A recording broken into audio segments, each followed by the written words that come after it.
আমি একজন গল্পকার। আমি মূলত ৩ ধরনের গল্প লিখে থাকি, যথাক্রমে গোয়েন্দা গল্প, ভৌতিক গল্প এবং কল্পবিজ্ঞান গল্প।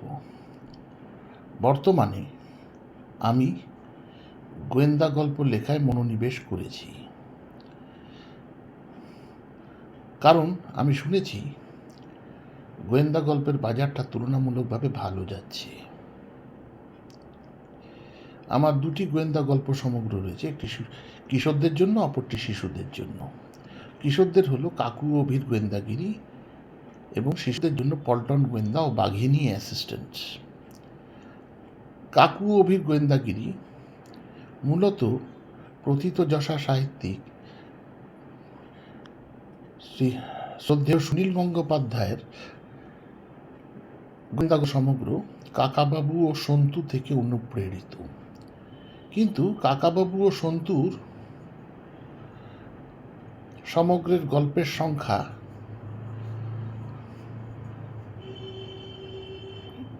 মোট ৩৫। অপরদিকে কাকু ও অভির গোয়েন্দাগিরি সমগ্রের গল্পের সংখ্যা ৫০ অতিক্রম করে গিয়েছে। কাকু পেশায় একজন আইনজ্ঞ, গোয়েন্দাগিরি করা তার শখ। তার সহকারী তার ১৪ বছরের ভাইপো অভি। যদিও কাকু ঠাট্টার ছলে বলেন অভি আসল গোয়েন্দা, কাকু হলেন তার সহকারী। অভি ছেলেবেলায় তার মা বাবাকে হারিয়েছে একটি ট্রেন দুর্ঘটনায়। দৈবক্রমে অভি বেঁচে যায়। অভি ওই একই ট্রেনে ছিল। সেই অভিকে মানুষ করেন কাকু এবং অভির ঠাকুমা। কাকু যখন ভারত পরিক্রমা করেন তখন ট্রেনে বা প্লেনে নয়, তার নিজস্ব ক্যারাভ্যানে ভারত পরিক্রমা করে থাকেন। ক্যারাভ্যানটি তিনি সুদূর মার্কিন যুক্তরাষ্ট্র থেকে আমদানি করেছিলেন। ক্যারাভ্যান বলতে আপনারা সবাই অল্প বিস্তর জানেন, ৬ চাকার উপরে একটি ছোট ১ কামরার ফ্ল্যাট, যেখানে একটি শয়নকক্ষ রয়েছে, একটি বৈঠকখানা ঘর রয়েছে, বৈঠকখানা এবং ডাইনিং স্পেস। বৈঠকখানায় রয়েছে একটি LED টেলিভিশন, একটি সোফা সেট, একটি সেন্টার টেবিল। ডাইনিং স্পেসে রয়েছে একটি ফোল্ডিং টেবিল এবং ফোল্ডিং চেয়ার,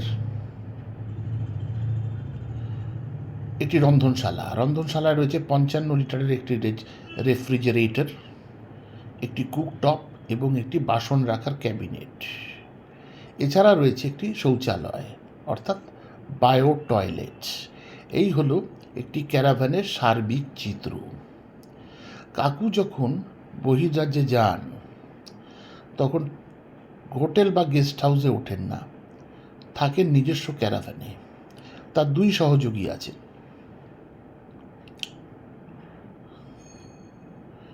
যথাক্রমে জগা কাকা এবং রতন। জগা কাকা একজন রন্ধনপটীয়সী ব্যক্তি। তিনি পূর্ববাংলার ভাষায় কথা বলেন। যখন কাকু বহির্রাজ্যে যান, তার ক্যারাভ্যানটি ওই শহরের একটি নির্দিষ্ট জায়গায় পার্ক করা থাকে। জগা কাকা বাজার করেন এবং রান্না করেন।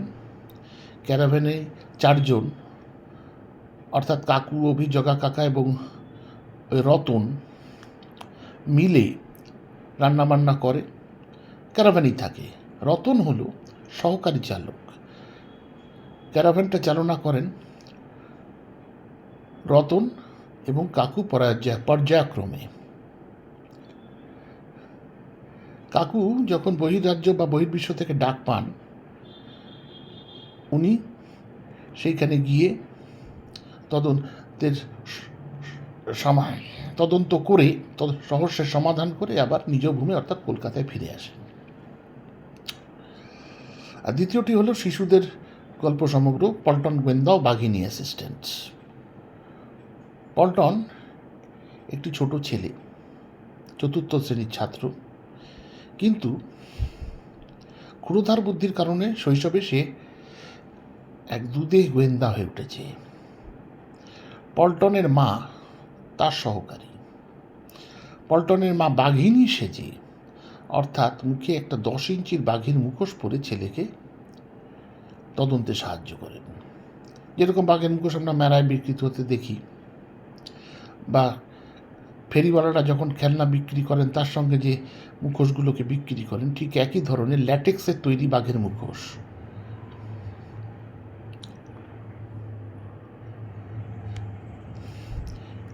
এছাড়া পল্টনের মায়ের আরেকটা পরিচয় রয়েছে, তিনি একজন প্রথিতযশা নৃত্যশিল্পী।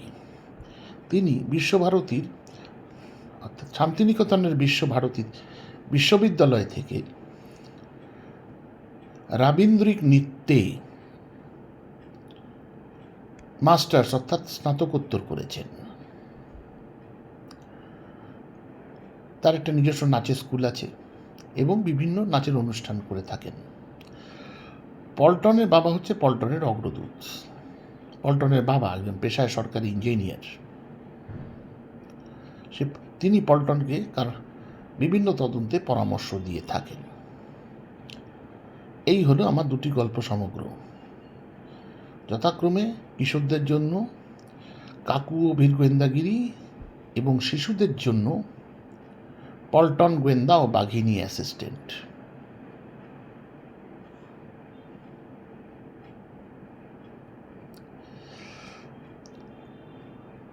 আপনারা যদি বইগুলো ক্রয় করতে চান তাহলে আমার 2 প্রকাশকের সঙ্গে যোগাযোগ করতে পারেন। প্রকাশকরা হলেন যথাক্রমে শ্রীযুক্ত হেমন্ত রায় মহাশয়, যার চলভাস সংখ্যা হলো 9735268537।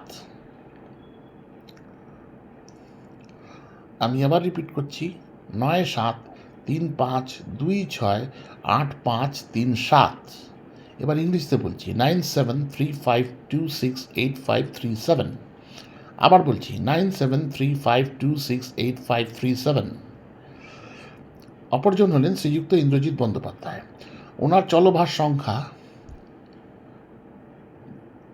8697180811।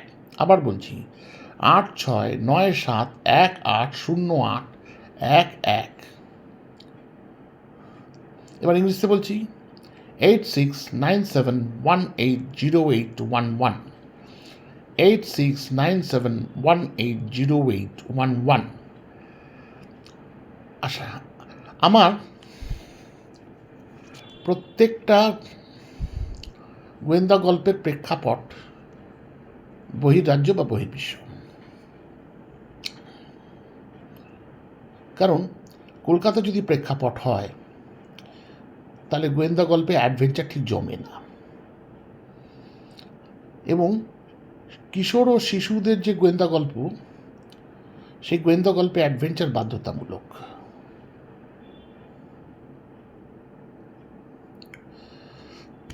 আশা করি আপনারা সবাই বইগুলোকে কিনবেন। কিনলে নিশ্চিত গল্পগুলো উপভোগ করবেন এবং মজা পাবেন। শিশুরা তো পাবেনই, পরিণত বয়স্করা যদি শিশু মন নিয়ে পড়ে তাহলে নিশ্চয়ই মজা পাবেন। এবারকার মতো বিদায় নিচ্ছি, বাই বাই।